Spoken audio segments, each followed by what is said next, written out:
یقیناً علم حاصل کیا جاتا ہے، علم کی تحصیل ہے، علم کی ترقی ہے، اس میں سیرت النبی صلی اللہ علیہ وسلم کا کیا کنٹریبیوشن، کیا خدمات نظر آتی ہیں سر، کیا فرمائیے گا؟ بسم اللہ الرحمن الرحیم، اللہم صلی علی محمد وعلی آل محمد وبارک وسلم۔ شکریہ سمیر بھائی۔ جزاک اللہ۔ جہالت کے حوالے سے اگر ہم دیکھیں نا تو انسان کی جتنی بھی ترقی کی صورتیں ہیں، سب سے بڑی رکاوٹ وہ جہالت ہے۔ صحیح۔ چاہے وہ دنیاوی ترقی ہے یا دینی ترقی ہے، اخروی ترقی ہے، ہر طرح کی اس کی کامیابی اور ترقی میں سب سے بڑی رکاوٹ وہ جہالت ہے۔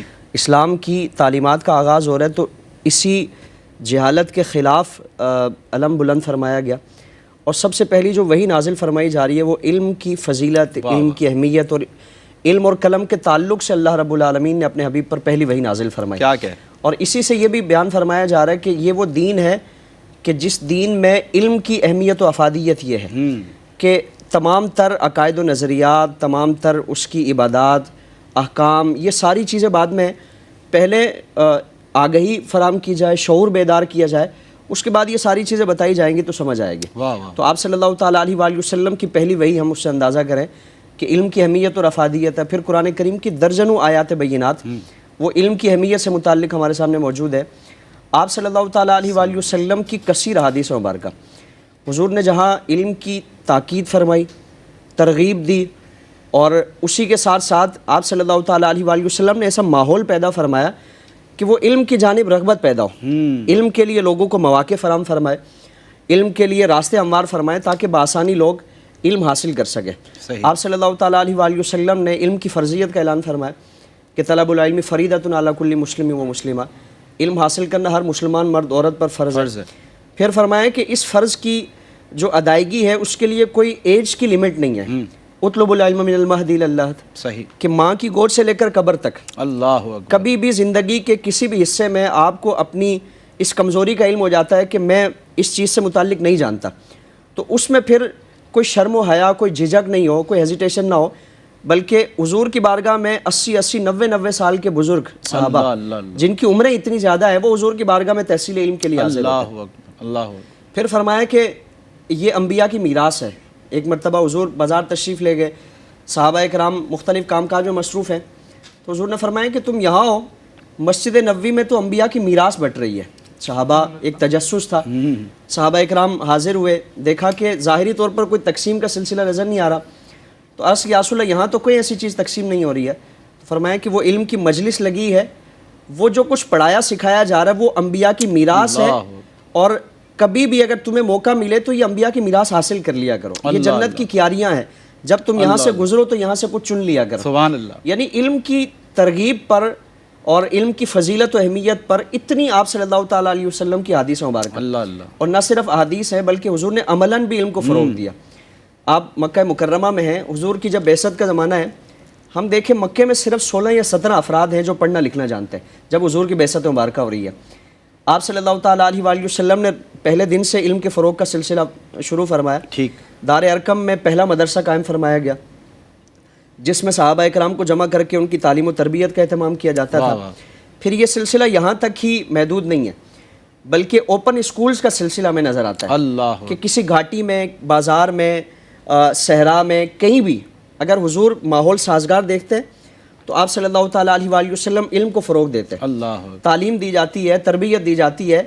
کبھی بھی اگر حالات اور ماحول دیکھا جاتا ہے تو آپ صلی اللہ تعالیٰ علیہ وآلہ وسلم باوجود مخالفت کے، بدترین دشمنی ہے اور راستے میں روڑے اٹکائے جاتے ہیں، لیکن حضور کا مکے میں علم کے فروغ کے لیے یہ کردار نظر آتا ہے۔ کہ حضور مدینہ منورہ تشریف لائے تو یہاں آپ صلی اللہ تعالیٰ علیہ وآلہ وسلم نے مسجد نبوی کا قیام فرمایا، اسی کے ساتھ ساتھ ایک درسگاہ ہے، اور یہ دنیا کی پہلی ریزیڈینشل یونیورسٹی ہے۔ واہ واہ واہ! یعنی یہ آپ دیکھیں کہ رہائشی طلباء کا یہاں اہتمام ہے، ان کے لیے کھانے پینے کا اہتمام ہے، ساری سہولیات ان کو ایک چھت کے تلے فراہم کی جاتی ہیں اور ان کی ساری ضروریات پوری کی جاتی ہیں۔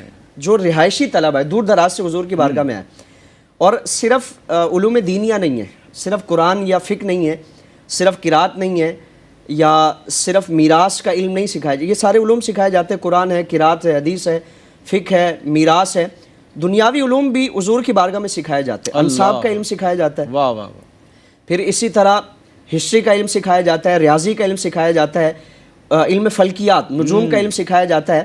یہ سارے علوم آپ صلی اللہ تعالیٰ علیہ وآلہ وسلم کی سرپرستی میں صفہ چبوترے پر یہ سکھائے جاتے ہیں. اور پھر اس زمانے میں دیکھیں نا، آج کل مختلف علوم و فنون میں ہم اسپیشلائزیشن کرتے ہیں ہم. جی اس زمانے میں حضور کی بارگاہ میں کثیر ایسے صحابہ کرام ہیں جو مختلف علوم و فنون میں تخصص کر رہے ہیں. واہ واہ. یعنی انصاب میں تخصص ہو رہا ہے، فقہ میں تخصص ہو رہا ہے، قرات میں تخصص ہو رہا ہے، تفسیر میں تخصص ہو رہا ہے.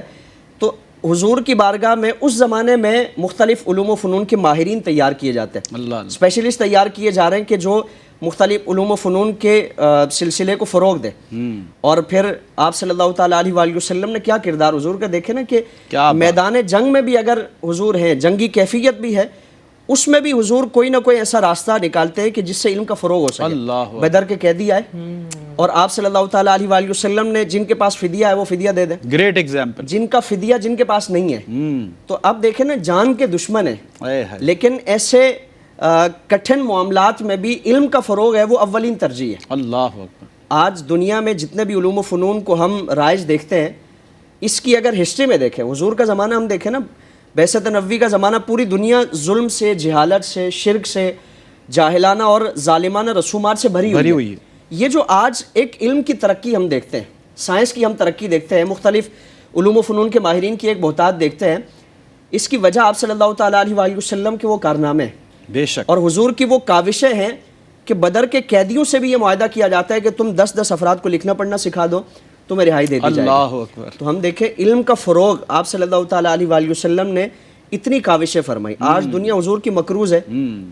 آج اگر ہم کسی بھی طور پر شعور اور آگہی رکھتے ہیں کسی بھی سلسلے میں، تو یہ آپ صلی اللہ تعالیٰ علیہ وآلہ وسلم کی انہی کوششوں کا ثمرہ ہے کہ اللہ تعالیٰ نے پوری کائنات کو حضور کی ان کوششوں کی برکتیں عطا فرمائی. اللہ اکبر. یعنی جو بھی گفتگو مفتی صاحب نے فرمائی، یقیناً ناظرین ہم یہ کہہ سکتے ہیں کہ پوری دنیا میں علم کے حوالے سے یہ جتنی روشنی ہے، جتنی کرنیں ہیں، یہ سارا کا سارا مرکز کہہ لیں، منبع کہہ لیں، جہاں سے یہ کرنیں پھوٹی تو وہ یقیناً وہ صفہ چبوترا ہے، وہ پہلی درس گاہ ہے جس کی بنیاد میرے اور آپ کے پیارے آقا مصطفیٰ کریم علیہ الصلوۃ والسلام نے رکھی.